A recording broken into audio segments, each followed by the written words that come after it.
9 November নির্বাচনী প্রচার সভায় শুভেন্দু অধিকারীর বিরুদ্ধে উস্কানিমূলক বক্তব্য রাখার অভিযোগে নির্বাচন কমিশনের দ্বারস্থ তৃণমূল।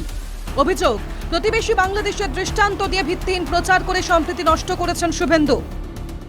বাংলাদেশ সম্পর্কে অত্যন্ত উত্তেজনাকর কথা এবং কিছু বক্তব্য রেখে তিনি সাম্প্রদায়িক ভেদাভেদ, সাম্প্রদায়িক মেরুকরণ, সাম্প্রদায়িক প্রতিহিংসার উত্তেজনাকর পরিস্থিতি তৈরি করার চেষ্টা করেছেন।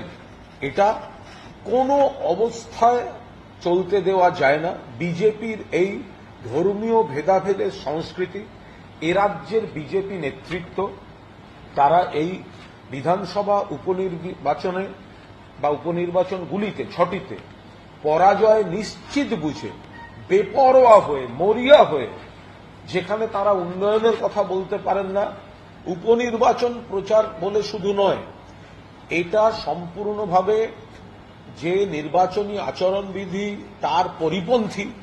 2, সমাজকে ধর্মের নামে ভোটে হিংসা তৈরির চেষ্টা, ধর্মীয় ভাবাবেগকে প্রতিহিংসায় পরিণত করার প্ররোচনামূলক উত্তেজনা দেয়া, সেগুলো এই ভাষণের মধ্যে রয়েছে। বিরোধী দলনেতার নামে শুধু অভিযোগই নয়, শুভেন্দুকে ভোট চলাকালীন সেন্সর করার দাবি তুলেছেন কুণাল ঘোষরা।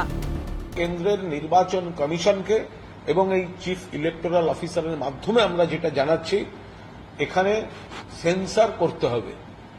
সেন্সর করতে হবে কারণ ঘটনাচক্রে আজকে এই উপনির্বাচনের প্রচার শেষ হচ্ছে। কলকাতার মুখ্য নির্বাচনী আধিকারিককে স্মারকলিপি জমা দেয় তৃণমূল। সেই দলে ছিলেন কুণাল ঘোষ, শশী পাঁজা ও জয়প্রকাশ মজুমদার। বাঁকুড়ার সভায় শুভেন্দুর মন্তব্যের পর তৃণমূলের আশঙ্কা, এরপর কিছু ঘটলে তার দায় বা দোষ তৃণমূলের ওপর চাপানো হতে পারে। অন্য রাজ্য থেকে লোক ঢুকিয়ে ঝামেলা পাকানোরও চেষ্টা করতে পারে বিজেপি, এমনটাই আশঙ্কা তৃণমূলের। বিজেপির পাল্টা বক্তব্য, হিন্দুদের সুরক্ষার কথা বলে কোনো ভুল করেননি শুভেন্দু অধিকারী।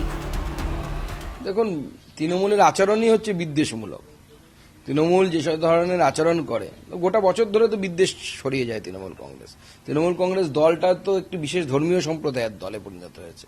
তো তাতে বিজেপির বিরুদ্ধে এই ধরনের কথা বলা আমার মনে হয় ঠিক না। হিন্দু স্বার্থের কথা বলা, হিন্দুদের অস্তিত্ব রক্ষার কথা বলা কোনোদিনও সাম্প্রদায়িকতা হতে পারে না। কলকাতার পাশাপাশি দিল্লিতেও কমিশনে নালিশ তৃণমূলের। তৃণমূল সাংসদ সাকেত গোখেল এক্স হ্যান্ডেলে পোস্ট করে জানান, ভোটের কাজে বাইরে থেকে আনা কেন্দ্রীয় বাহিনীর জওয়ানরা বাড়ি বাড়ি গিয়ে ভোটারদের হুমকি দিচ্ছে, বলছে বিজেপিকে ভোট দিতে হবে। যখন অভিযোগ জানানো হয়েছিল তখন সেটিকে গুরুত্ব দেওয়া হলো না। আসলে নির্বাচন কমিশন যে বিজেপির হয়ে কাজ করে, এটা আবারও স্পষ্ট হলো। ঘটনার সূত্রপাত গত 8 নভেম্বর। কেন্দ্রীয় বাহিনী ও কমিশনের ভূমিকা নিয়ে কমিশনকে চিঠি দিয়েছিল তৃণমূল। কমিশনের তরফে কোনো প্রতিক্রিয়া না পেয়ে 9 নভেম্বর 5 সাংসদ দিল্লিতে কমিশনের অফিসে যান। তৃণমূলের অভিযোগ, সেখানে কমিশনের অফিসের তরফে ন্যূনতম সৌজন্যও দেখানো হয়নি। এদিকে যখন বিজেপি তথা শুভেন্দুর বিরুদ্ধে কমিশনের দরজায় দরজায় ঘুরছে তৃণমূল, ঠিক তার কদিন আগে তৃণমূলের বিরুদ্ধে নির্বাচনের আগে বিধিভঙ্গের অভিযোগ তুলেছিল বিজেপিও।